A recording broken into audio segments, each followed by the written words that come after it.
আপনি যদি গ্রামীণ ফোনের কথা বলেন, আপনি যদি বিএসআরএম এর কথা বলেন, আপনি যদি স্পানির কথা বলেন, আপনি যদি ট্রান্সকমের কথা বলেন, আপনি যদি রবির কথা বলেন, সবাই কিন্তু ম্যানেজমেন্ট কনসালটেন্ট হায়ার করে। So you need to have professional training to serve your client perfectly. আরেকটা যেটা করতো সেটা হচ্ছে good manners, very important. Etiquette, good manners, তারপরে good habits. You have to stay on the present.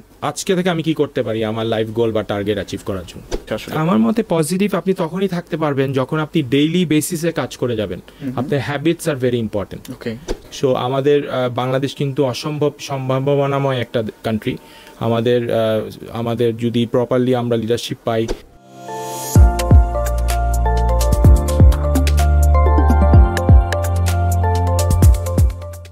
আসসালামু আলাইকুম everyone, আমি তাহজিব হাসান ধ্রুব। সবাইকে circle present podcast station season 2-তে আবারও স্বাগতম। সো আজকে আমি এই কথাটা সবসময় বলি যে আজকে আমাদের একদম স্পেশাল গেস্ট, বাট এই গেস্ট যিনি আছেন তাকে স্পেশাল বলবো নাকি তাকে অত্যন্ত ট্যালেন্টেড বা মেধাবী কোনো একজন মানুষের কথা বলবো, ঠিক আমি কনফিউজড এই মুহূর্তে। বাট আমি যদি বলি যে তিনি আসলে নিজের ক্যারিয়ারটা শুরু করেছেন একটা অন্য যাত্রা দিয়ে, বাট বর্তমানে তিনি কিন্তু একটা ভিন্ন ক্যারিয়ারে আছেন। বাট তার এই ক্যারিয়ার জার্নিটা কিন্তু বেশ ইন্টারেস্টিং। আমার মনে হয় আমরা অনেকেই খুঁজি যে ক্যারিয়ারে আমরা কোথায় যাব, কি করব, আমার লাইফের গোলটা কি, আমি কোথায় গিয়ে পৌঁছাবো। সো এত কমপ্লিকেটেড বিষয়টাকে যিনি একদম হাস্যোজ্জ্বল এবং খুব সহজ করে তুলেছেন, তার গল্পটা আজকে আমরা জানবো। আমার মনে হয় যে আজকের পডকাস্টটা খুবই ইন্টারেস্টিং হবে। আপনারা আপনাদের মূল্যবান সময় নিয়ে এটা দেখতে থাকুন। সো আমাদের সাথে আজকে আছেন আহমেদ জিবরান ভাইয়া। সো আমরা একটু তার থেকে পরিচয়টা জেনে আসি। ভাইয়া কী করেন ভাইয়া, এবং আমাদেরকে আজকে তার খুব ইন্টারেস্টিং মোমেন্টও শেয়ার করবেন। সো দেরি না করে ভাইয়া, আপনি কেমন আছেন ভাইয়া, এবং আপনার পরিচয়টা দেন। আমরা খুবই এক্সাইটেড আজকে আপনার সাথে কথা বলার জন্য। আসসালামু আলাইকুম to all the viewers of circle. And প্রথমে আমি স্পেশাল থ্যাঙ্কস জানাই সার্কেলের সব টিম মেম্বারদেরকে আমাকে আজকে এখানে আমন্ত্রণ দেওয়ার জন্য। আমি আহমেদ জিবরান, আমি ম্যানেজমেন্ট অ্যান্ড এক্সিকিউটিভ কনসালটেন্ট আমার নিজের ফার্ম এজি কনসাল্টিংয়ে। সো ম্যানেজমেন্ট কনসাল্টিংয়ে আমি যে জিনিসটা আসলে করি আমার ক্লায়েন্টের জন্য, সেটা হচ্ছে যে ক্লায়েন্ট যদি কখনো চেঞ্জ ম্যানেজমেন্ট চায় অথবা কোনো একটা স্ট্র্যাটেজি ইমপ্লিমেন্ট করতে চায়, লং টার্ম স্ট্র্যাটেজি হোক, শর্ট টার্ম স্ট্র্যাটেজি হোক, অথবা কর্পোরেট গভর্নেন্স ক্রিয়েট করতে চায়, কোনো লিডারশিপ গ্যাপ আছে, অথবা কোনো একটা স্পেসিফিক প্রবলেম যেটা সলভ করতে চায়, তখনই কিন্তু ক্লায়েন্ট আমাকে ম্যানেজমেন্ট কনসালটেন্ট হিসাবে হায়ার করে। এবং এই জিনিসটা কিন্তু যদিও আমি ক্লায়েন্টের জন্য করি, কিন্তু এটা কিন্তু আপনি যদি গ্লোবালি দেখেন সব বড় বড় কোম্পানি লাইক স্যামসাং, তারপরে কোকা-কোলা, তারপরে অ্যাপল, ইউ নেম ইট, যত বড় কোম্পানি আছে সবাই কিন্তু তাদের কোনো না কোনো সময়, সেটা প্রবলেম বেসড হতে পারে অথবা কোনো একটা স্পেসিফিক স্ট্র্যাটেজিটাকে ওরা এক্সিকিউট করার জন্য হতে পারে, তারা কিন্তু ম্যানেজমেন্ট কনসালটেন্টকে হায়ার করে এবং হেল্প নেয়।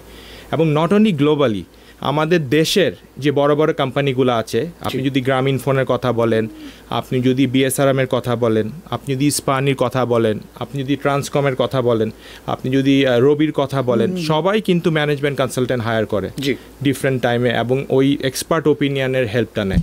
সো আমি as a consultant, as a management consultant, আমার যে উদ্দেশ্যটা থাকে সেটা হচ্ছে যে আমার ক্লায়েন্টকে একটা হোলিস্টিক গ্রোথ এনশিওর করা। Okay, so that's great. So definitely সত্যি বলতে এই ধরনের সলিউশন যে আছে বাজারে, আমরা হয়তো অনেকেই জানি না এইটাও যে একটা সলিউশন হতে পারে। আমরা হয়তো শুনেছি যে সবসময় শুনে থাকি যে কনসালটেন্ট থাকে, বিভিন্ন বিষয়ে এক্সপার্ট থাকে। সো ওই জায়গায় যদি আমি একটু ব্যাখ্যা করতেন যে একজন কনসালটেন্টের কেন প্রয়োজন এবং একজন কনসালটেন্ট হওয়ার জন্য কি যোগ্যতা লাগে? ওকে, খুবই ভেরি নাইস কোয়েশ্চেন ভাইয়া। সো কনসালটেন্টের কেন দরকার? আপনার তো খুব ট্যালেন্টেড মানুষজন অলরেডি কোম্পানিতে কাজ করতেছে, কিন্তু অর্গানাইজেশনের ম্যানেজমেন্ট অনেক সময় মনে করে যে আমরা নতুন একটা স্ট্র্যাটেজি ইমপ্লিমেন্ট করব, অথবা নতুন একটা প্রজেক্ট স্টার্ট করব, অথবা এমন কিছু প্রবলেম ফেস করছি যেটা আমরা আমাদের এক্সিস্টিং টিম নিয়ে করা ডিফিকাল্ট অ্যাট টাইম, তখনই কিন্তু একটা এক্সপার্ট ওপিনিয়নের দরকার হয়ে পড়ে। এটা যেমন একটা উদ্দেশ্য। আরেকটা উদ্দেশ্য হতে পারে হয়তো তাদের existing team is very capable to solve the problem, তারপরও ম্যানেজমেন্ট একটু কমফোর্ট পায় যদি একজন এক্সপার্ট কাউকে ওই সেক্টরের বা ওই ফিল্ডের এনে ওই তার ট্যালেন্টেড টিমের সাথে যদি ওনারা কাজ করে, তখন কিন্তু আরও বেটার রেজাল্ট পায়। এটা রিসার্চে দেখা গেছে, তখনই ওই জন্যই ওরা ম্যানেজমেন্ট কনসালটেন্ট হায়ার করে। ওকে, সো যে প্রশ্নটা আমি আরেকটা রেখেছিলাম, যে আরেকটা কোশ্চেন আমি যদি আনসার দিই যে ওনার যোগ্যতা, যোগ্যতা অবশ্যই ওই ম্যানেজমেন্ট কনসালটেন্টের একটা ইয়ার্স অফ তার প্রফেশনাল এক্সপার্টিস থাকতে হবে ওই ফিল্ডে কাজ করার। এটা হতে পারে উনি ওই ম্যানেজমেন্ট ক্যাটাগরিতে উনি কাজ করেছে, এর সাথে কিছু প্রফেশনাল ট্রেনিংয়েরও খুব দরকার হয়। ওনাকে কিন্তু ম্যানেজমেন্ট কনসালটেন্সি কিন্তু খুবই প্রফেশনাল একটা area to work, so you need to have professional training to serve your client perfectly. এই ক্ষেত্রে যদি আমি একটু বলি, আমার সুযোগ হয়েছে হার্ভার্ড থেকে কনসালটেন্সির উপর ট্রেনিং করার, তারপর আমি ব্যবসান থেকে লিডারশিপের ট্রেনিং করেছি, এবং আমি প্রায় দীর্ঘ 15 বছরের মতো আমার কর্পোরেট ফিল্ডে আমার কাজ করার এক্সপেরিয়েন্স আছে। এবং তাছাড়া আমি চিটাগাংয়ে একটা বড় কংগ্লোমারেটকেও লিড করেছি as chief management officer, so management টিমে আমি কাজ করেছি। আসলে ওখান থেকেই আমার এই ইচ্ছা, আমি একটু হিস্ট্রি টানি কেন আমি আজকে ম্যানেজমেন্ট অ্যান্ড এক্সিকিউটিভ কনসালটেন্ট হলাম। আমার যখন সুযোগ হয় বিএসএ গ্রুপে কাজ করার, তখন আমি চিফ ম্যানেজমেন্ট হিসেবে কাজ করেছি। তখন অনেকগুলো প্রবলেম আমি ওখানে সলভ করতে হয়েছে আমাকে, এবং সলিউশন বের করেছি, এবং এই জিনিসটা, এই এক্সপিরিয়েন্সটা আমি খুব এনজয় করেছি। তখন থেকে আমার কল লাইফের যে I should contribute for more organisations and more professionals of our country. এরপর যেটা হলো কোভিড হ্যাপেন, তখন কিন্তু আমরা সবাই অনেক সময় পাইছি আমাদের পারপাস অফ লাইফ কি হবে, কোথায় আসলে আমরা কি কাজ করা উচিত। তখন আমার খুব কলিং আসলো যে না, আমাকে ম্যানেজমেন্ট এক্সিকিউটিভ কনসালটেন্ট এই প্রফেশনটাই আমার বেছে নেওয়া উচিত। এইটা যদি আমি বেছে নিই, তাহলে আমি অনেক বেশি প্রফেশনালসদেরও এবং অনেক বেশি organisations both Chittagong, Dhaka, maybe globally I can contribute. তখনই কিন্তু এজি কনসাল্টিংয়ের সূচনা হয়।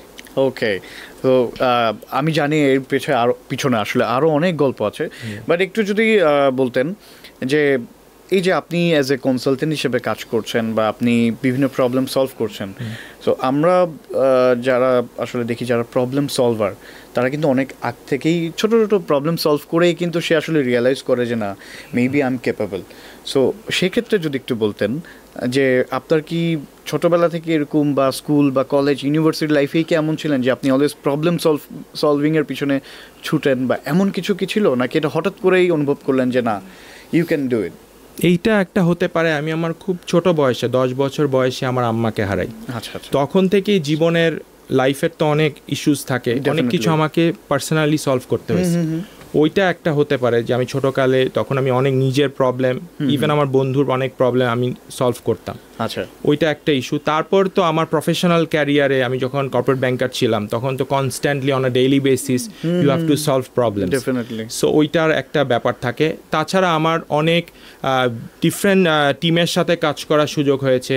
আমি ফার্স্ট ক্লাস ক্রিকেটও খেলেছি ওই সময়, কিন্তু আপনি তো জানেন যে একটা স্পোর্টস থেকে অনেক কিছু শেখার আছে। তখন ওখানে মাঠে অনেক প্রবলেম সলভ করতে হয়, টিম বিল্ডিং এর একটা ইস্যু থাকে, লিডারশিপের একটা ইস্যু থাকে, স্ট্রেস ম্যানেজমেন্টের একটা ইস্যু থাকে স্পোর্টস থেকে। তো আমি মনে করি আমি স্পোর্টস এরিনা থেকে অনেক কিছু শিখেছি যেটা আমার মধ্যে এখন ইনবিল্ট। তা আস্তে আস্তে মনে হলো যে না, আপনি প্রবলেম সলভিং এর দিকে আস্তে আস্তে মুভ করলেন। তো ছোটবেলার কথা যেহেতু বললেন, একটু কি আমরা জানতে পারি যে আপনার, খুব ছোট করেই বলতে পারেন যে আপনার ছোটবেলার আহমেদ জিবরান কেমন ছিল? ছোটবেলার দুষ্ট ছিল ন্যাচারালি। কি মানে দুষ্টামি তো আমরা অনেক রকম করি আসলে, আমার দুষ্টামি খুব হার্মলেস ছিল, বাট খুব চঞ্চল ছিলাম। আর আমি ছোটকালে ক্রিকেট খেলতে খুব পছন্দ করতাম। সো আমার ফার্স্ট ক্লাস, আমি অলরেডি বলেছি, ক্রিকেট খেলার সুযোগ হয়েছে। তারপরে আমি আমার একটা অনেক বড় সময় ছোটকালে গিয়েছে চিটাগং ক্লাবের স্পোর্টস কমপ্লেক্সে। আমরা টেনিস খেলতাম, সুইমিং করতাম, ক্রিকেট খেলতাম। তারপরে ওখানে আমি অনেক ফ্রেন্ডস আমার লাইফে হয়েছে যারা এখনও আমার সাথে আছে। তারপর ছোটোকালে আমাদের আরও একটা এক্সাইটিং যদি মেমোরি আসে, সেটা হচ্ছে আমাদের ঈদের সময় আমরা ঈদ সেলিব্রেট করতে ঢাকা যেতাম। আমার সব কাজিনরা সব ঢাকায় বেসড ওখানে। তখন ধরেন রোজার সময় স্পেশালি চাঁদ রাতের শপিং, তারপরে ধরেন ক্রিকেট ম্যাচ দেখতে যাওয়া স্টেডিয়ামে, ফুটবল ম্যাচ দেখতে যাওয়া, ফুটবল ক্রিকেট খেলা দেখা, শপিংয়ে যাওয়া, সিনেমা দেখতে যাওয়া। সো খুবই রিচ একটা এক্সপিরিয়েন্স ছিল ছোটোকালে আমার। আর ফ্যামিলি থেকে যেটা একটা এক্সপিরিয়েন্স, যেটা ইনবিল্ড ঢুকে গিয়েছে আমার মধ্যে, আমার মনে হয় যে ফ্যামিলি, আমার আব্বার সাইডেও আমার আম্মার সাইডেও অলওয়েজ পড়াশোনাকে খুব প্রায়োরিটি দেওয়া হতো। সবসময় স্কিল ডেভেলপমেন্ট কীভাবে আর একটু কন্টিনিউয়াস ইমপ্রুভমেন্ট করা যায় এই ব্যাপারে সবসময় ওনারা কিন্তু আমাদেরকে ইন্সপায়ার করতো।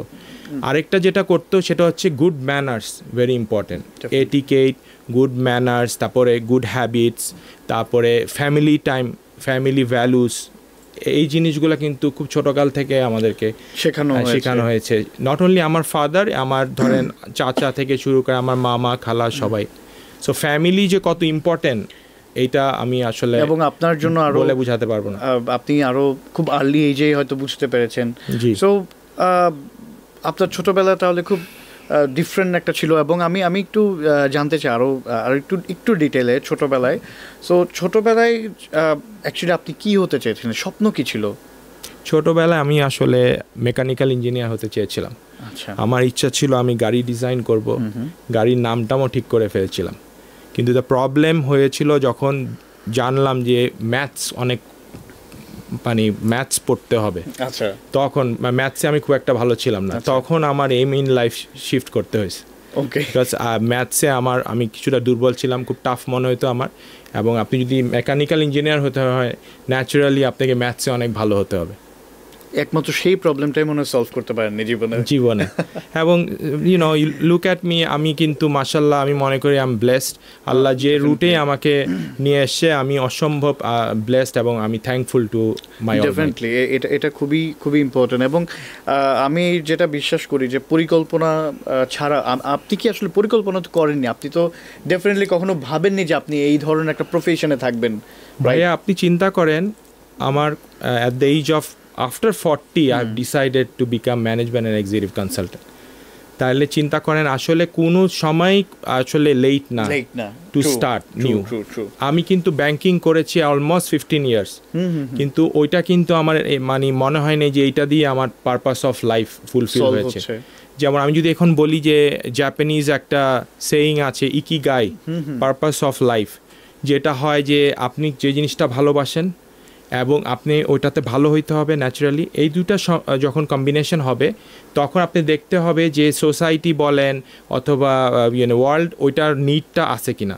এই তিনটা যখন একসাথে হয়ে যাবে they will pay you definitely. So কারো প্রফেশন চুজ করার জন্য এই তিনটার combination is very important. So আমি মনে করি আমার ikigai is management and executive consultancy. এবং finally at the age of after 40 আমি আমার ইকিগাই খুঁজে পেয়েছি, যেটা আমি আসলেই খুব এনজয় করি। That means you are happy at the moment. আলহামদুলিল্লাহ। সো এখন যে ম্যানেজমেন্ট কনসাল্টিং বা আপনি যে প্রবলেম সলভিং নিয়ে কাজ করছেন, আপনার কি কোনো ধরনের ডিফিকাল্টিস ফেস করতে হয় বা এমন কোনো ডিফিকাল্টিস আছে যেটা আসলেই আপনাদের বা বাংলাদেশে কাজ করার জন্য সবচেয়ে বড় চ্যালেঞ্জ? সবচেয়ে বড় চ্যালেঞ্জ হচ্ছে আমার অন্যান্য ম্যানেজমেন্ট কনসালটেন্সি ফার্ম বা ম্যানেজমেন্ট কনসালটেন্ট নাই যার সাথে আমি ডিসকাস করতে পারবো। ওইভাবে কিন্তু বাংলাদেশে এখন ওইভাবে নাই যে আমি যার সাথে আমি একটা গাইডেন্স পাবো, ডিসকাস করতে পারবো, প্রবলেম হইলে আমি কীভাবে সলভ করবো ওই জিনিসটা আলাপ করতে পারবো। এইটা একদিকে যেমন একটা problem, at the same time এটা আমার জন্য একটা অপরচুনিটিও। I can create my own benchmark, যেটা আমি করছি। এবং বিশ্বাস করেন যখন আমি কোনো প্রবলেম সলভ করি আমার ক্লায়েন্টের, তখন যে স্যাটিসফ্যাকশন এটা just unthinkable. So I am creating my own benchmark, I am creating my own standard. এবং ওয়ার্ল্ডের সব দেশেই এটা খুবই প্রচলিত এবং বাংলাদেশেও এটা এখন অনেক প্র্যাকটিস হচ্ছে। বড় বড় কোম্পানির এখন ম্যানেজমেন্ট কনসালটেন্ট, এক্সিকিউটিভ কনসালটেন্ট, বড় বড় এক্সিকিউটিভরা উইদাউট এক্সিকিউটিভ কনসালটেন্ট এখন অনেক ডিসিশনস নেয় না ওয়ার্ল্ড ওয়াইড। ইভেন বাংলাদেশেও এটা খুবই এখন ফেমাস প্রচলিত হচ্ছে। সো ওইদিকে I am very excited and really looking forward in the coming years. So বর্তমানে আসলে ব্যবসাটা আসলে কেমন যাচ্ছে বাংলাদেশের, কি মনে হয়? রিসেন্টলি তো একটু ডাউন যাচ্ছে, বিকজ একদম সব বিজনেস না, কিছু বিজনেস হতে পারে, but recently overall economic situation and একটু চেঞ্জ এসছে, আপনি তো জানেন এই বছর, ওইটার জন্য একটু ডাউন যাচ্ছে। But I am very hopeful যে next year second or third quarter থেকে এটা আবার নেক্সট ইয়ার আপনি কেন মনে করছেন যে দেশের ইকোনমি ঘুরে যেতে পারে কোনো কারণে? এইটা আসলে আমার মনে হয় জিনিসটা যে যখন একটা প্রপার ইলেকশন হবে, পলিটিক্যাল গভর্নমেন্ট যখন টেক ওভার করবে, আমার মনে হয় তখন আস্তে আস্তে সবাই। বাট আমরা যেটা দেখছি চ্যালেঞ্জটা কিন্তু গ্লোবালি, সো এটা ডেফিনেটলি আমাদের ইলেকশন হচ্ছে মেবি আমাদের কান্ট্রির জন্য হতে পারে, বাট গ্লোবালি এই একটা প্রেশার কিন্তু যাচ্ছে। 24 কিন্তু বেশ অনেকগুলো কোম্পানি কিন্তু স্ট্রাগলিংয়ে ছিল বা এখনও আছে। আপনি যদি বলেন প্রেশারটা স্টার্ট হয়েছে কিন্তু কোভিড থেকেই, জি, তারপরে যে ওয়ারটা হলো that didn't help. So hopefully আমাদের অলওয়েজ হোপ করতে হবে যে you know coming months things will turn positively. It will take some time, but ইনশাল্লাহ আমি হোপফুল যে উইদিন 2-3 কোয়ার্টার্স ইনশাল্লাহ গ্লোবালিও ইমপ্রুভ করবে, কিন্তু বাংলাদেশে আমার মনে হয় আমাদের ইমপ্রুভ করার অনেক সুযোগ আছে। বিকজ আমার যে রিসার্চ তাতে আমি দেখি যে এশিয়ায় কিন্তু সব ডেভেলপমেন্ট হবে নেক্সট ফিউ ডিকেডসে। ওকে, সো আমাদের বাংলাদেশ কিন্তু সম্ভাবনাময় একটা কান্ট্রি। আমাদের যদি প্রপারলি আমরা লিডারশিপ পাই এবং যদি আমাদের গভর্নেন্স ঠিক থাকে, অ্যাকাউন্টেবিলিটি ঠিক থাকে, আমার মনে হয় আমরা will be unstoppable as a nation in years to come. I am very hopeful. জি, সো বাংলাদেশের আপনার কি মনে হচ্ছে বাংলাদেশের যত ইয়ার যাচ্ছে ঠিক কোন সেগমেন্টে খুব ভালো করবে বা করছে আপনার মনে হচ্ছে, কোন দিকে আগাচ্ছে বাংলাদেশ আসলে? বাংলাদেশ তো গার্মেন্টসে খুবই ভালো করছে, কিন্তু আমার মনে হয় আমরা টেকনোলজি ওয়াইজ এখনও পিছায় আছি। আরও অটোমেশন, আরও কিভাবে আমরা ইনোভেশনে যেতে পারি ওই জিনিসটা। কিন্তু আমার অলওয়েজ মনে হয় বাংলাদেশে আরও কিছু সেক্টর প্যারালালি ডেভেলপ করা উচিত টু আর্ন ফরেন এক্সচেঞ্জ। কোনো সাজেশন আছে যে এগ্রিকালচার ডেভেলপ করতে পারে, আরও আপনি হাইটেক করে এগ্রিকালচার আপনি ডেভেলপ করতে পারেন। আমরা আমাদের ম্যান পাওয়ার ডেভেলপ করতে পারি, যেটা আমরা করতে পারি ধরেন আমরা বড় বড় সিটিগুলোতে আমরা কিছু ভোকেশনাল ট্রেনিং সেন্টার করতে পারি। সেখানে আমরা ইন্টারন্যাশনাল ট্রেনার নিয়ে আসলাম, এনে আমাদের ভাইরা যারা বিদেশে যে আমাদের ফরেন এক্সচেঞ্জ পাঠায় তাদেরকে প্রপারলি ট্রেন করলাম। তাদের ইংলিশ কথা বলা থেকে, ল্যাঙ্গুয়েজ থেকে শুরু করে, এটিকেট থেকে শুরু করে, যেই কাজটা উনি করবে, উনি ইলেকট্রিশিয়ান হতে পারে, উনি ড্রাইভার হতে পারে, সেটা একদম ওয়ার্ল্ড ক্লাস ট্রেনিং দিয়ে দিলাম। তাহলে এখন যদি ধরেন উনি $700 মান্থলি কামায়, তখন কিন্তু উনি অটোমেটিকলি 2 গুণ 3 গুণ টাকা কামাবে।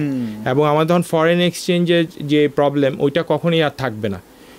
তো এইভাবে যদি আমরা প্ল্যান ওয়েতে করি, আমরা রিকোয়ারমেন্ট নিয়ে নিতে পারি বিদেশ থেকে যে তোমাদের কী রিকোয়ারমেন্ট, ওই অনুযায়ী আমরা 1 বছর সময় নিয়ে যদি আমরা প্রপারলি 6টা বা 8টা বড় ডিস্ট্রিক্টে আমরা যদি ভোকেশনাল ট্রেনিং সেন্টারগুলো রেখে ইন্টারন্যাশনাল স্ট্যান্ডার্ডে যদি আমরা ট্রেন করি আমাদের ভাই বা বোনদের, আপনি কিন্তু তখন 2-3 টাইমস এখন যা আর্নিং তার আর্ন করা কোনো ব্যাপার হবে না। এই জায়গাটা আমার মনে হয় আমাদের, বিকজ আমাদের হিউম্যান রিসোর্সেস আমাদের হচ্ছে বিগেস্ট, ম্যান পাওয়ার হচ্ছে আমাদের বিগেস্ট রিসোর্সেস বাংলাদেশে। সো আমরা এটা কিভাবে আরও স্কিলগুলো ডেভেলপ করা যায় ওইটাতে আমাদের অনেক কনসেন্ট্রেট করা উচিত। ট্রু।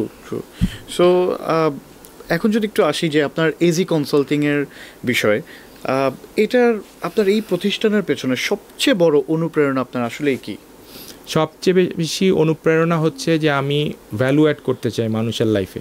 সো আই থট আমার এই বিজনেসটা দিয়ে আমি প্রফেশনালসদের লাইফে ভ্যালু অ্যাড করব, এবং অ্যাট দ্য সেম টাইম আমি বিজনেস হাউসগুলোর মানে ওদের পারফরমেন্সও ভ্যালু অ্যাড করব। সো আমার ইচ্ছা যে আমি ভ্যালু অ্যাড করব, এই জন্যই কিন্তু এজি কনসাল্টিংয়ের সূচনা। কখন রিয়েলাইজ করলেন যে আসলে ভ্যালু অ্যাড করাটা আসলে প্রয়োজন এই জায়গায়? এইটা কোভিডের সময় রিয়েলাইজ করেছি। আমি অলরেডি বলেছি অনেক ডিপ থিঙ্কিং করতে হয়েছে, এবং ওই সময় আমি আমার উপর অনেক কাজও করেছি। মানে আপনি স্কিল ডেভেলপমেন্টের যদি কথা বলেন, অনেক পড়াশোনা, অনেক ট্রেনিং, আমি নিজেকে আরও গ্রো করছি to take this profession.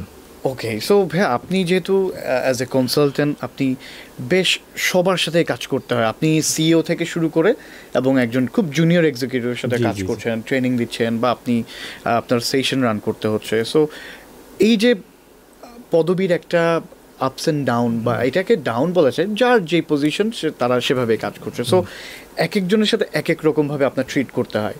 So এই বিষয়টাকে আপনি কিভাবে ম্যানেজ করেন? একজন সিইওর সাথে আপনি যেই বিষয়ে কথা বলবেন, ডেফিনেটলি একজন এক্সিকিউটিভ বা যারা ফ্রেশার তার সাথে তো আপনি সেই কথা বললে হবে না। সো কিভাবে ম্যানেজ করেন? এইটা মনে হয় আমার একটা পার্সোনাল ট্রেট যে আমি খুব অ্যাজাইল।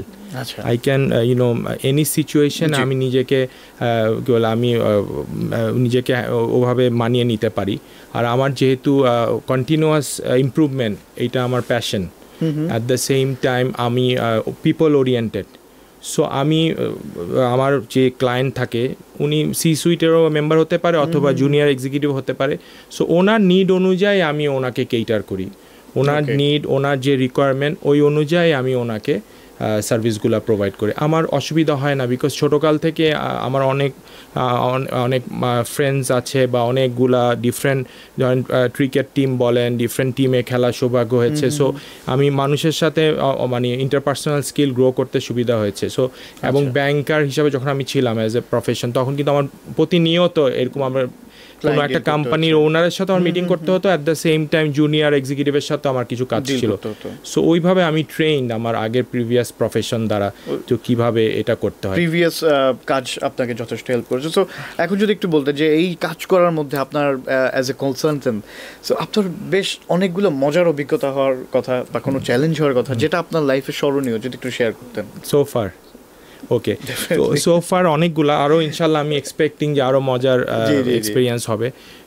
সোফার যেমন হতে পারে যে অনেক কিছু ম্যানেজমেন্ট চিন্তা করে রাখে একরকম, আমি ঢুকে ধরেন ডায়াগনোসিস করে রেজাল্ট এনে যখন দিই, পুরা ওনাদের চিন্তাধারা প্ল্যানিং সব চেঞ্জ হয়ে যায়।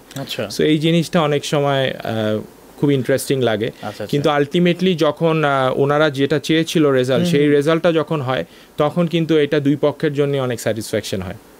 ওকে, সো বাট অনেক সময় থাকে না, খুব অদ্ভুত প্রশ্নের সম্মুখীন হতে হয়, বা এমন অনেক সময় হয় যে আপনি অ্যাজ এ কনসালটেন্ট যে আপনাকে এক্সপ্লেইন করতে হচ্ছে খুব অদ্ভুত একটা টপিকে, হয়তো এটা আপনার এক্সপার্টিসেই না, কিন্তু সে আপনার কাছে আবদার করে বসছে না, আপনার উপরে আমাদের এই বিজনেসের ভরসা, আপনি আমাদেরকে বাঁচান।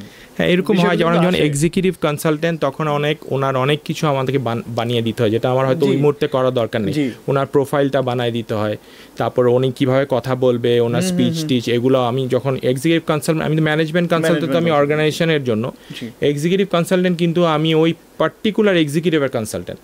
সেটা হতে পারে ম্যানেজিং ডিরেক্টর, সেটা হতে পারে কোনো বিজনেস ওনার, সেটা হতে পারে কোনো সিইও বা চিফ পিপল অফিসার। সো ওনাকে কিভাবে ওনার গেম আপ করতে হবে, তার জন্য যা যা করা দরকার আমি অনেক সময় আমার জেডির বাইরে কাজ করি, to look him or her good, যে এফিশিয়েন্ট, ওনার পারফরমেন্স যাতে আপ করতে, ওই জিনিসটা আসলে খুবই এক্সাইটিং ফেস করতে হয়। But I don't mind, because at the end of the day আমার ক্লায়েন্টের যদি স্যাটিসফ্যাকশন আমি ক্রিয়েট করতে পারি, ওটাই আমার সাকসেস। এবং আপনি একটা ডিফারেন্ট প্রবলেম সলভ করতে পারছেন কিন্তু ওইটার মাধ্যমে নিজেকে যাচাই করা গেল, আচ্ছা আমার তো এইটাই এক্সপার্টিস আছে। হ্যাঁ, এক্সপার্টিস আছে। অ্যাট দ্য সেম টাইম আমার ওনাকে গেমটা যখন আপ করে দিই, উনি যখন ওই পারফরমেন্সটা করে ওনার অফিসে যে বা ওনার বিজনেসের মধ্যে ওইটা করে, ওনার স্যাটিসফ্যাকশন দেখে আমার একটা ইন্টারনাল অনেক স্যাটিসফ্যাকশন হয়। So I really love the আমার প্রেজেন্ট প্রফেশন, এই জন্য এটা স্যাটিসফ্যাকশন লেভেলটা ডিফারেন্ট। সো আমরা সবসময় শুনে থাকি যে কোনো একটা সেগমেন্টের যেখানে আপনি সাকসেস হবেন এবং এখানে সাকসেস না হওয়ার রেশিও তো থাকে অবশ্যই। সো আপনার জীবনে কি এমন আছে যে যেটা আপনি সামহাও সাকসেস হতে পারেননি এমন একটা প্রজেক্টে, মানে কি অ্যাজ এ ম্যানেজমেন্ট কনসালটেন্ট মনে হলো যে না আপনি সামহাও মনে হচ্ছে আপনার ইমপ্রুভমেন্টের জায়গা ছিল একটা কাজ? এরকম হয়েছে, আমার ক্লায়েন্ট ছিল যেখানে আমি কিছু ক্লায়েন্ট আমি ডিসকন্টিনিউ করতে হয়েছে, বিকজ আমি যেভাবে ওনাদেরকে গাইড করতাম যেটা ওনাদের জন্য ভালো, ওনারা ওই কথাগুলো শুনছিল না। আচ্ছা। সো বাট আমি তো ধরেন আমি চার্জ করে যাচ্ছি, কিন্তু কোনো রেজাল্ট যদি ওরিয়েন্টেড না হয়, আমরা যেভাবে আমি ওনাদেরকে স্ট্র্যাটেজি দিচ্ছি, যেভাবে প্ল্যানিংগুলো দিচ্ছি, ওগুলো যদি ওনারা ঠিক মতো ইমপ্লিমেন্ট না করে, তাহলে জাস্ট স্যাটিসফ্যাকশনের জন্য যে ওনাদের একজন ম্যানেজমেন্ট কনসালটেন্ট আছে, সো ওইটা কিন্তু গুড এনাফ না। At the end of the day I have to provide result, আমার own satisfaction and also for my client satisfaction. So ওই জিনিসটা যখন শুনে না অনেক মাস অনেক বছর পরে, তখন কিন্তু কিছু ক্লায়েন্টকে আমি কন্টিনিউ করি নাই। ওই জিনিসটা একটু আমার জন্য ডিফিকাল্ট ছিল। কিন্তু আবার এমন হয়েছে যে পরে ওনারা ওনাদের ভুল বুঝতে পেরেছে এবং দে কেম ব্যাক টু মি, এবং এখন আমাদের রিলেশনশিপ খুবই ভালো। গ্রেট। সো ভাইয়া তো ডেফিনেটলি ঢাকায়ও সার্ভিস প্রোভাইড করে থাকেন বা বিভিন্ন ডিস্ট্রিক্টে প্রোভাইড করে থাকেন। সো আপনি চিটংয়েই যেহেতু মোস্টলি বেড়ে ওঠা বা আপনার সবচেয়ে বেশি সময় আপনি চট্টগ্রামে দিয়েছেন, সো চট্টগ্রামের মতো জায়গায় আপনার কেমন চ্যালেঞ্জ ফেস করতে, এখানে কি আপনি ডিফারেন্সিয়েট করতে পারেন যে চিটংয়ের কোম্পানি এভাবে চিন্তা করে বা সিলেটের কোম্পানি এভাবে চিন্তা করে অথবা ঢাকার কোম্পানি এভাবে চিন্তা করে? আপনার কাছে আসলে বিষয়টা কেমন? আমার মতে ঢাকার company more professional, easy to work as a management consultant. চিটংয়ে একটু সময় লাগে, বাট যারা বুঝে যায় তারা কিন্তু ভেরি কমফোর্টেবল। এখনও দে আর ভেরি স্লো যে আমি একজন কনসালটেন্টকে নিয়ে কাজ করব, ওই মাইন্ডসেটে আমার মনে একটু ল্যাগিং আছে। কিন্তু ঢাকায় দে নো তাদের expectation is very clear from me, এবং তাদের কোঅপারেশন লেভেলও ডিফারেন্ট। দে নো তাদেরকে কি দিতে হবে আমাকে, এবং তারা আমার থেকে কি এক্সপেকটেশন তাদের। এই জিনিসটা আমার খুব স্মুথ মনে হয়। যদিও আমি এখন ঢাকায় খুবই স্লো স্টার্ট করেছি, বাট আলটিমেটলি আমার অনেক ক্লায়েন্ট অনবোর্ড করার ইচ্ছা 2025-এ। আমার অনেকগুলো প্রোগ্রাম রেডি হয়েছে এজি কনসাল্টিং থেকে, যেগুলো আমি অনবোর্ড করব ঢাকায় ইনশাল্লাহ। ওকে, সো এখন আমরা একটু বাংলাদেশের বিজনেস নিয়ে একটু জানতে চাবো আপনার কাছে। অ্যাট দ্য সেম টাইম আমরা কিছু মজার কিছু গেমস তো ডেফিনেটলি রাখবো। অনেক কিছু জানার তো আগ্রহ আছে, আমরা জানি না আপনার কাছ থেকে আসলে কতটুকু সময় পাবো, বাট আমরা চাইবো যে খুব সুন্দর করে আপনি আমাদের আপনার খুব মজার কিছু থট আমাদের সাথে রেখে যান, কারণ আমাদের যারা ডেফিনেটলি অলরেডি করছেন এবং আমরা যারা ইয়াং জেনারেশন আছি বা যারা আছি, হতে পারে আপনাদের কাছাকাছি এই যে অনেকেই হয়তো ডিফারেন্ট চিন্তা করতে পারে যে না, যদি after 40 I can decide my career, then why not me. So definitely, so এই জিনিসটা নেভার টু লেট ভাইয়া, ইটস নেভার টু লেট। আজকে থেকে আমার একটা যে you have to stay on the present. আজকে থেকে আমি কি করতে পারি আমার লাইফ গোল বা টার্গেট অ্যাচিভ করার জন্য। Never too late. আমরা অনেক সময় পাস্টে মন খারাপ করে থাকি যে পাস্টে আমি এগুলো করতে পারলাম না। আমরা আমাদের প্রেজেন্ট আমরা নষ্ট করে ফেলি পাস্টের কথা চিন্তা করে, না হলে ফিউচারের জন্য টেনশন নিয়ে ফিউচারে কি হবে, খুব ইনসিকিউর লাগে আমাদের। কিন্তু on a daily basis, one day at a time আমাদের লিভ করা উচিত। ট্রু। সো যেমন সবসময় আমাদেরকে কিন্তু বলা হয় যে ফিউচার নিয়ে টেনশন করো, ফিউচার নিয়ে একটু চিন্তা করো, তুমি ফিউচারে কি করবা না করবা। এই ক্ষেত্রে আপনার কি মতামত, আপনার কি সাজেশন যে ফিউচার নিয়ে যখন আমরা চিন্তা করি, আমার মনে হয় যে আমাদের এইজের বা আমাদের থেকে কিছু সিনিয়র বা জুনিয়র এইরকম লেভেলের বেশিরভাগ মানুষই আমরা কিন্তু চাকরিজীবী বা আমরা চাকরি করছি বা আপনি ডিল করছেন হয়তো কোম্পানিগুলোতে। সো আমরা যে এইটা আমরা ফেস করি যে হতে পারে যে আমরা ক্যারিয়ারে কি করব, আমরা ক্যারিয়ারে কি হচ্ছে, আমার ক্যারিয়ার কোথায় যাচ্ছে, আমি এই জায়গায় 2 বছর ধরে আছি বা আমি এই জায়গায় 1 বছর ধরে আছি, আমার তো ইমপ্রুভমেন্ট দরকার, আমার এই স্কিল ডেভেলপমেন্ট হচ্ছে না। অসংখ্য প্রশ্ন কিন্তু মাথায় ঘুরতে থাকে। সো প্রশ্নগুলো কখন আসে, যখন আমরা অনেক সময় দেখি যে আরেকজন লাইফে সাকসেস করছে, আমি পারছি না, বা আবার অনেক সময় মনে হয় আমি বেটার আছি, বাট তারপর মনে হয় কেন আমার নিশ্চয়ই কোনো একটা খুঁত আছে আমার জীবনে। এভাবে করে কিন্তু আমরা প্রত্যেকেই এটা খুব কমন প্রবলেম আমাদের বর্তমান জেনারেশনের। সো এত কিছুর মাঝে আপনার সাজেশন কি থাকবে, পজিটিভ কিভাবে থাকা যায় একটা মানুষের, যদি বলতে যাই যারা চাকরি করছে বা যারা বাংলাদেশে আছে, বর্তমানে সবচেয়ে বড় চ্যালেঞ্জটাই কিন্তু হচ্ছে যে পজিটিভ মাইন্ডসেট থাকা এবং স্ট্রেট ফরওয়ার্ড, মানে নিজের কাজটা এগিয়ে নিয়ে। আপনার কি মতামত, কি হচ্ছে আসলে? আমার মতে পজিটিভ আপনি তখনই থাকতে পারবেন যখন আপনি ডেইলি বেসিসে কাজ করে যাবেন। আপনার habits are very important. Okay, so you need to have মানে এমন লাইফ স্কিলস আর লাইফ হ্যাবিটস যেগুলো আপনাকে কিন্তু আপনার সামনের দিকে এগিয়ে নেওয়ার জন্য আপনাকে মানে সাহায্য করবে। কেমন হ্যাবিট? সেটা হতে পারে ধরেন, আমি প্রথমে যেটা বলবো, আপনি ফিটনেস নিয়ে, physical health is very important. আমার সবার কাছে, আমার জুনিয়র হোক, সবার কাছে একটাই থাকবে যে প্রথম যে জিনিসটা করা উচিত যে হেলথকে প্রায়োরিটাইজ করা উচিত, যেটা আমরা অনেক সময় করতে পারি না। হেলথকে আপনি প্রায়োরিটাইজ কীভাবে করবেন? আপনি জিমে যেতে পারেন, আপনি হাঁটতে পারেন, আপনি যোগা করতে পারেন, কোনো একটা অ্যাক্টিভিটি করেন যেটা অন আ ডেইলি বেসিস। আমি হ্যাবিটস কেন বললাম, এটা আপনাকে ডেইলি বেসিস করতে হবে, আপনাকে এটা অভ্যাসে আনতে হবে। আপনি ভাল লাগে না কোনো এক্সারসাইজ করতে, কোনো অসুবিধা নেই, আপনি একটা স্পোর্টসকে বেছে নেন, অ্যাটলিস্ট উইকে 4-5 দিন আপনি ওই স্পোর্টসটা খেলেন, তাও কিন্তু আপনি ফিজিক্যাল ফিট থাকার জন্য আপনি কিন্তু তাহলে অন আ ডেইলি বেসিস অ্যাক্টিভিটিটা করছেন। এবং এই যে আপনি হেলথ অ্যাচিভ করবেন, এইটার জন্য আপনি 80% কিন্তু আপনার ডায়েট। আমরা অনেক সময় মনে করি যে শুধু এক্সারসাইজ করছি কিন্তু আমি হেলদি হচ্ছি না, বা আমি এনার্জি আসতেছে না, বা আমি পারফর্ম করতে কেন পারছি না। আপনার ডায়েট কিন্তু 80% অফ ইয়োর গেম। সো আপনার ডায়েটের মধ্যে আপনি চিনি বেশি খাচ্ছেন কি না, যদি খান এটা অফ করতে হবে। তেল জাতীয় জিনিস, ভাজা পোড়া, এগুলো কমান। আপনি ভেজিটেবল, তারপরে আপনি ফ্রুটস, আপনি সালাদ, এগুলা আপনার ডায়েটের মধ্যে নিয়ে আসেন, বাদাম নিয়ে আসেন। এই জিনিসগুলো ভেরি ইম্পর্টেন্ট যে আপনি ডায়েটটা কীভাবে খাচ্ছেন। তারপর যেটা ইম্পর্টেন্ট আরেকটা, যেটা আপনি প্রতিদিন রাত্রে কত ঘন্টা ঘুমাচ্ছেন। আমার অনেক ইয়াং জেনারেশনের মধ্যে আমি দেখি যে আমরা 3 ঘন্টা 4 ঘন্টা ঘুমাই, এবং তখন আশা করি পরের দিনে আমার অফিসে যে বা আমার বিজনেসে যে আমি অনেক পারফর্ম করব। ওটা কিন্তু কখনো হয় না। You need to sleep at least 7 hours full energise হওয়ার জন্য, এবং এইটা আপনি যদি হ্যাবিটে নিয়ে আসেন তখন কিন্তু আপনার প্রোডাক্টিভিটি বাড়তে থাকবে। তারপর 4 নাম্বার যে জিনিসটা করতে পারেন, আপনার বডি টাইপ অনুযায়ী 8 থেকে 12 গ্লাস আপনি পানি খেতে হবে অন ডেইলি বেসিস। আমরা কিন্তু এই জায়গায় অনেক জায়গায় পিছিয়ে থাকি, অনেক সময় খাওয়া হয় না। আরেকটা যেটা করতে হবে, অন ডেইলি বেসিস আপনি মি টাইম, নিজস্ব কিছু টাইম, এটা হাফ অ্যান আওয়ার হতে পারে, 1 ঘন্টা হতে পারে, সেটা আপনি বই পড়া পছন্দ করতে পারেন, সেটা আপনি ফ্রেন্ডের সাথে টাইম কাটানো হতে পারে, ছবি আঁকা হতে পারে, ওই জিনিসটা করেন। That will make you very happy. আর আরেকটা যেটা আমিও করি, সেটা হচ্ছে যে আপনি এই মানে আপনি জার্নাল লেখা, পুরা দিনের পরে আপনি কিছু রিফ্লেকশন জার্নাল লেখা, গ্র্যাটিটিউড জার্নাল বলি আমরা।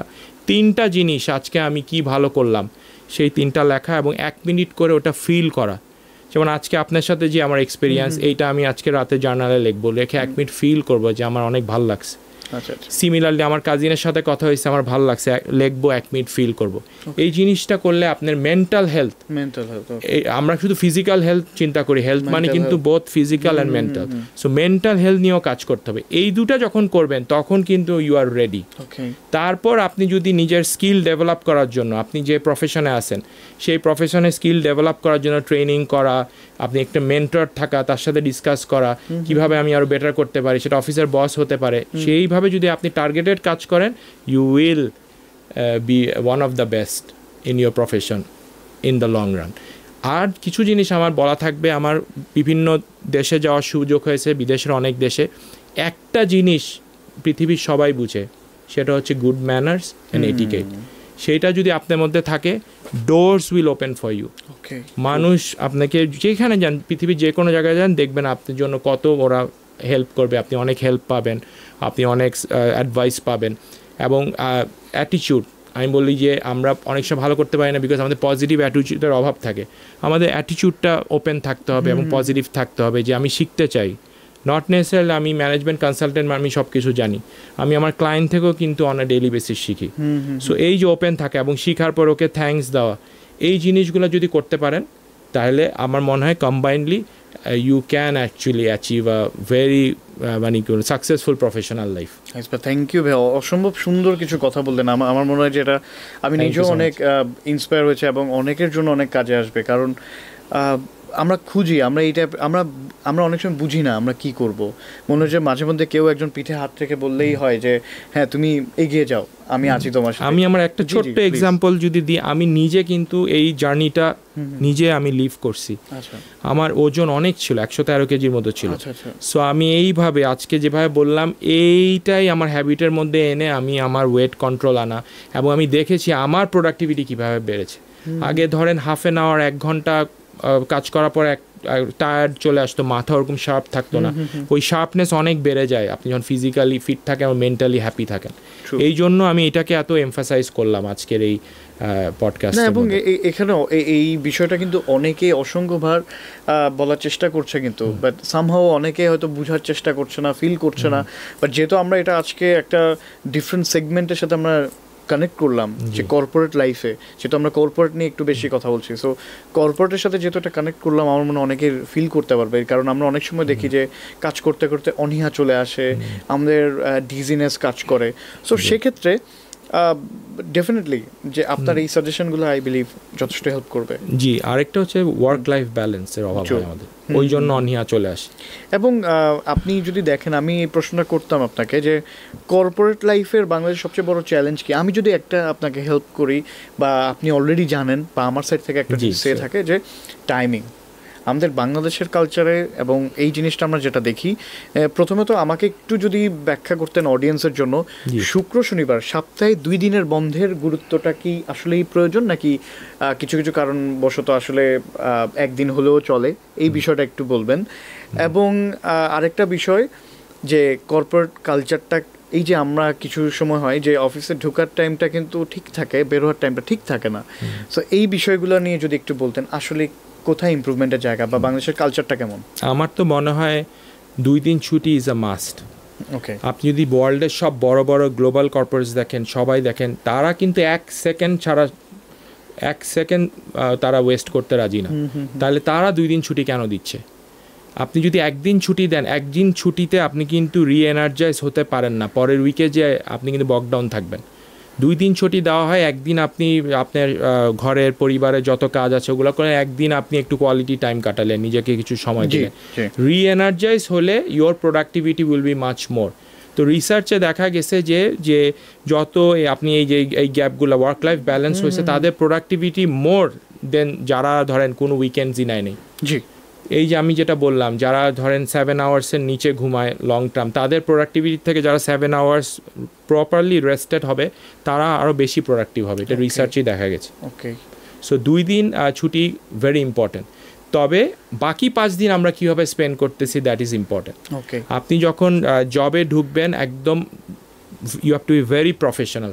আমরা অনেক সময় আমাদের মোবাইল নিয়ে ফ্রেন্ডের সাথে টাইম ওয়েস্ট অথবা আপনি মেসেজ করতেছে, ওইটা না। জবের যে টাইম ওইটা আপনি ডেডিকেটেড জবে যদি দেন, আমার মনে হয় আপ টু ফ্রম 9 বা 10 to 6 good enough time to contribute for your profession. এর বাইরে আপনার ওই প্রোডাক্টিভিটিও থাকে না, আর আপনি লং টার্মে you become slow. True. So আমার মনে হয় যে work life balance is very important. True ভাইয়া, খুব সুন্দর করে এক্সপ্লেন করলেন। সো আমরা এবার একটু র্যাপিড ফায়ারে আসি। খুব একটা বেশি প্রশ্ন করছি না, বাট আই হোপ আপনি এনজয় করবেন।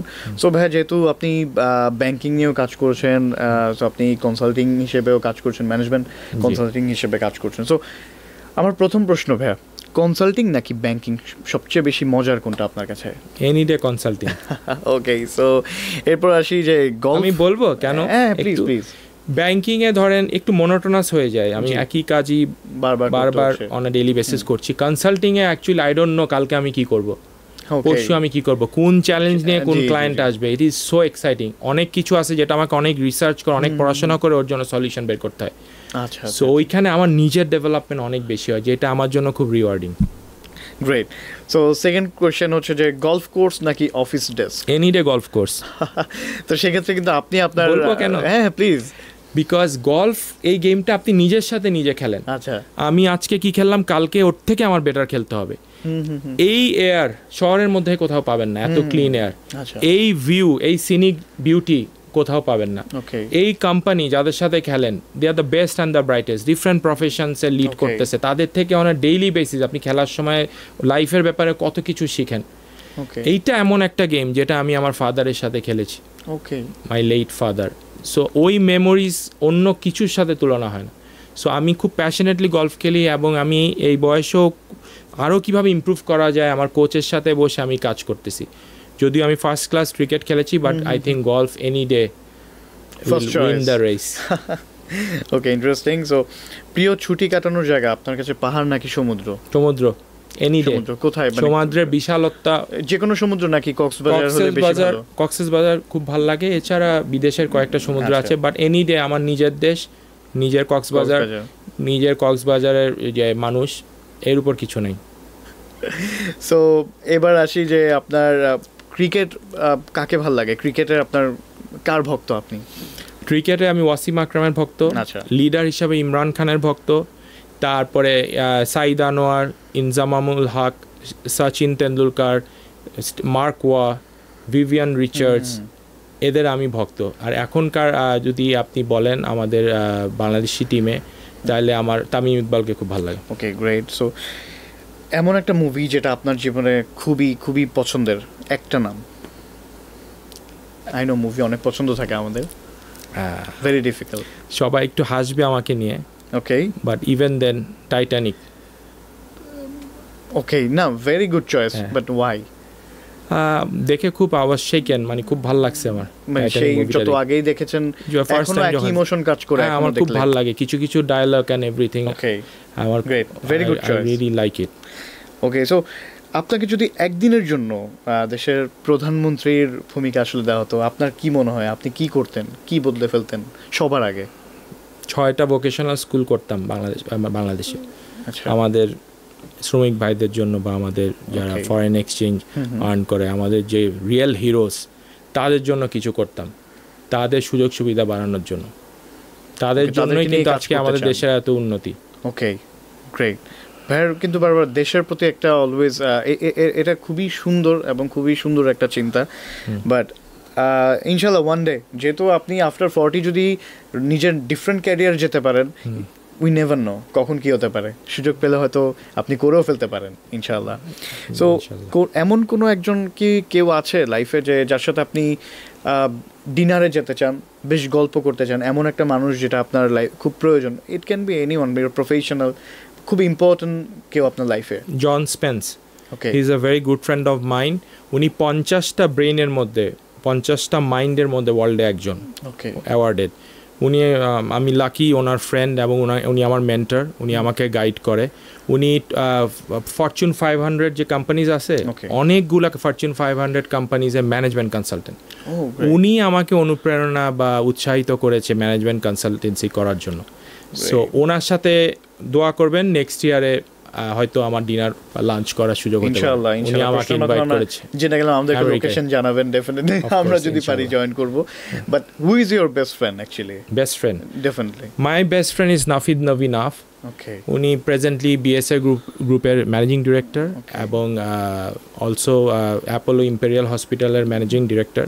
ওকে, ফ্রেন্ডশিপে no one can beat Naf.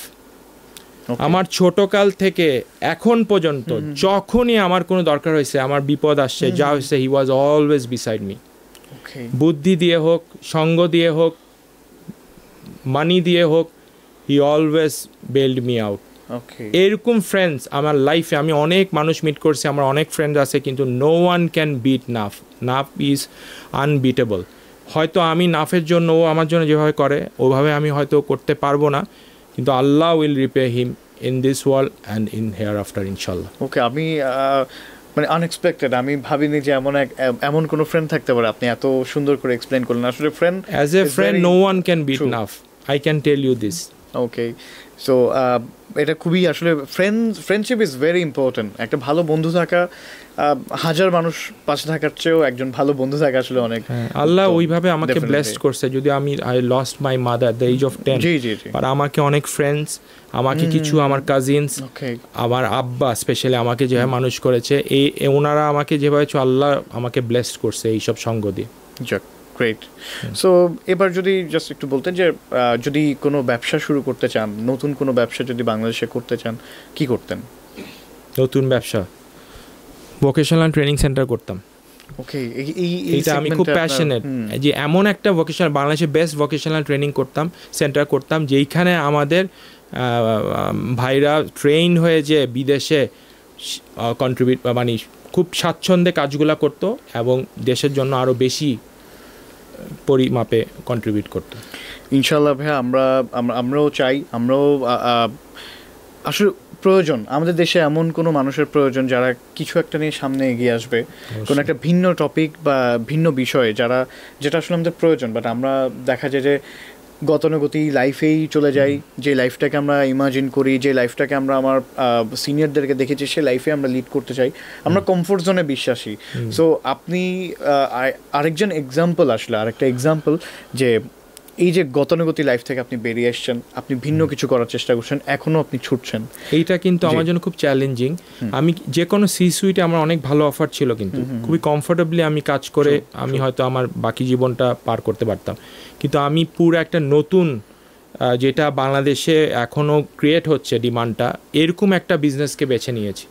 Because আমি ভ্যালু অ্যাড করতে চাই, আমি প্রফেশনালসদের লাইফ এনরিচ করতে চাই, ওদের প্রফেশনালিজম আরও বাড়াতে চাই। অ্যাট দ্য সেম টাইম আমি বাংলাদেশের অর্গানাইজেশনসগুলোকে যদি ভ্যালু অ্যাড করতে পারি, আরও বেশি কর্পোরেট গভর্নেন্স ক্রিয়েট করতে পারি, ওনাদের পারফরমেন্স আরও ডিফারেন্ট হাইটে নিয়ে যেতে পারি, এই স্যাটিসফ্যাকশনটার পাওয়ার জন্য আমি আসলে এজি কনসাল্টিং ক্রিয়েট করেছি। এবং আমি খুব ছোট পরিসরেই আগাচ্ছি, কিন্তু ইনশাল্লাহ ভালো মোমেন্টাম ক্রিয়েট হচ্ছে। আমি ভেরি হোপফুল। আমরা অসংখ্য দোয়া করি এবং শুভকামনা জানাই আপনার এজি কনসাল্টিং এর জন্য। এবং অসংখ্য ধন্যবাদ আমাদের সাথে আজকে জয়েন করার জন্য। আসলে সময় দেখতে দেখতে চলে গিয়েছে এবং এত ব্রড একটা টপিক যে আসলে চাইলেও খুব অল্পতে শেষ করতে হচ্ছে, বাট মনে হচ্ছে অনেক কিছু জানার রয়ে গেছে। ইনশাআল্লাহ আমরা দেখা হবে, আবার আরো অনেক কিছু জানবো, আরো ভিন্ন কোনো টপিক নিয়ে কথা বলবো। So once again thank you আমাদের সার্কেল পডকাস্ট স্টেশনে জয়েন করার জন্য, দিস সিজন 2। এবং আপনি যদি একটু বলতেন যে আপনার কেমন লাগলো, এই আয়োজনটা কেমন লাগলো আমাদের? থ্যাংক ইউ ভেরি মাচ আমাকে ইনভাইট করার জন্য। আমার জীবনের প্রথম পডকাস্ট আপনাদের সাথে, এবং আমি অত্যন্ত মানে আমি স্পেশালি আমি এক্সট্রিমলি মুভ যারা আপনারা আমাকে চুজ করেছেন আজকে এই পডকাস্টে কথা বলার জন্য। ইনশাল্লাহ যদি লাইফে আরও সামনে আরও দেখা হবে। আমার মানে আজকে খুবই আমি আনন্দিত থাকতে পারি। আমি সার্কেলকে শুভকামনা জানাই। ইনশাল্লাহ সার্কেল আরও অনেক দূর এগিয়ে যাবে এই দোয়াই করি। আমার জন্য সবাই দোয়া করবেন আমি যাতে ভালোভাবে কাজ করতে পারি as a consultant, AG consulting যাতে ভালোভাবে দেশের উন্নয়নে কাজ করতে পারে। থ্যাংক ইউ আপনার টাইমের জন্য। Thank you so much all the team members for your support. জি, থ্যাংক ইউ সো মাচ সকলকে অসংখ্য ধন্যবাদ এতক্ষণ আমাদের সাথে থাকার জন্য। So this is your host Tahjib Hasan Dhrubo. আজকে আমরা এখানে শেষ করছি। সবাইকেই আমাদের পেজে লাইক, কমেন্ট এবং আমাদের ইউটিউব চ্যানেল আছে, কাইন্ডলি সাবস্ক্রাইব করে রাখবেন। এবং আপনাদের কোন সেশনটা ভালো লাগে এবং আমাদের পডকাস্টের কোন বিষয় নিয়ে আপনারা কথা শুনতে চান, কাকে নেক্সট গেস্ট হিসেবে দেখতে চান, কাইন্ডলি আপনাদের কমেন্ট বক্সে জানিয়ে দেবেন। Thank you. আজকে এতটুকু। আসসালামু আলাইকুম।